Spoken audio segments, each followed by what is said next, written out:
Hi friends, சமைப்பது எப்படி சேனல்ல இருந்து ஒரு சுவையான ரசம் செய்ய போறோம். வாசனையாகவும் இருக்கணும், சுவையாகவும் இருக்கும். அதுக்கு தேவையான பொருட்கள் என்னென்னு எடுத்து வச்சுக்கலாம். மிளகு, சீரகம், கொத்தமல்லி, கருவேப்பிலை, தக்காளி. நம்ம மிக்ஸி எடுத்துக்கலாம். மிக்ஸி எடுத்துட்டு மிளகு சீரகத்தை ஒரு பல்ஸ் அரைச்சிக்குங்க. மிளகு போட்டுட்டேன், சீரகத்தை போட்டு ஒரு பல்ஸ் அரைச்சிக்குங்க. ரொம்ப மைய இருக்கக்கூடாது, தொரன்னு இருக்கணும். தொரன்னு அரைச்சிட்டோம். பூண்டு போட்டு அரைச்சிக்குங்க.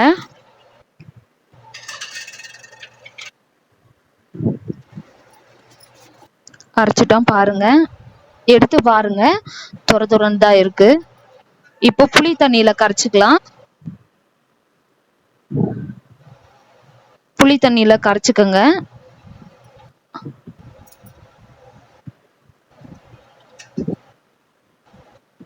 தக்காளி எடுத்துக்குங்க, தக்காளியும் போட்டு புளி தண்ணியில கரைச்சிக்குங்க. கை போட்டு நல்லா கரைங்க. கொத்தமல்லி, கருவேப்பிலை போட்டுக்குங்க.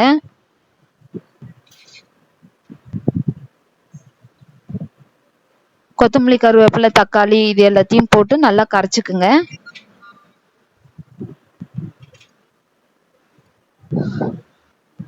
கை போட்டு நல்லா கரைச்சிக்குங்க, தக்காளியும் சேர்த்து.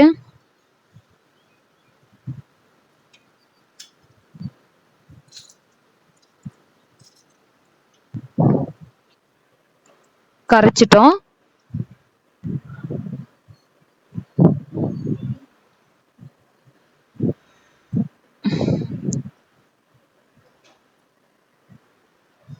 மஞ்சத்தூள் ஒரு சிட்டிகை, உப்பு தேவையான அளவுக்கு போட்டுக்குங்க. உப்பு கொஞ்சமா தான் போட போறேன் நான் வந்து.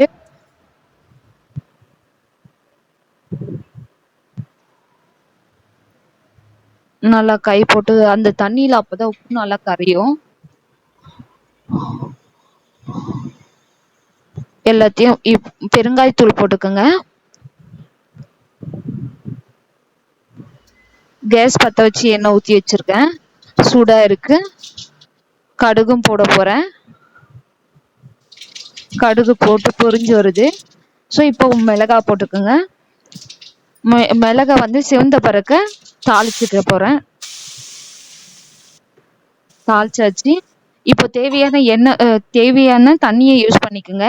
நான் 2 பேருக்கு தேவையான ரசத்தை ரெடி பண்ண போறேன். 700 ml தண்ணியை யூஸ் பண்ணிக்கிறேன். கேஸ் வந்து ஸ்லோல வச்சுக்கோங்க, ஃபாஸ்ட்ல வைக்காதீங்க. மூடி போட்டு மூடி வச்சுக்கோங்க. அங்க பாருங்க, லைட்டா கொதி வர்றது தெரியுது பாருங்க. நொறையா இருக்கு, அது திரிஞ்சு வந்துருச்சு. இப்போ ரசம் ரெடி ஆயிடுச்சு. உங்களுக்கு பிடிச்சிருந்தா இந்த ரசத்தை செஞ்சு பாருங்க. ஷேர் பண்ணுங்க, கமெண்ட் பண்ணுங்க.